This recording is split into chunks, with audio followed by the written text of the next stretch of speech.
नमस्कार मित्रांनो, स्वागत आहे तुमचं आपल्या कृषी अपडेट यूट्यूब चॅनलवरती।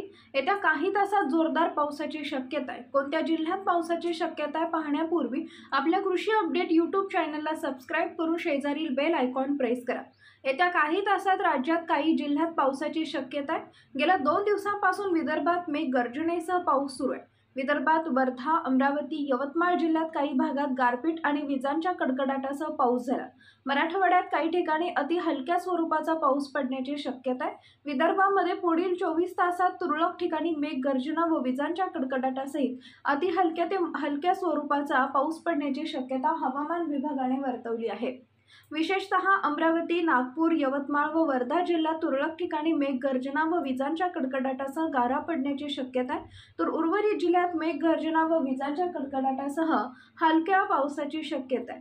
पुण्यात पुढील 48 तासात वेळोवेळी आकाश अंशतः ढगाळ राहण्याची शक्यता आहे। तसेच पहाटे हलके धुके पडण्याची शक्यता आहे। 14 तारखेनंतर 2 ते 3 दिवस आकाश निरभ्र राहण्याची शक्यता आहे।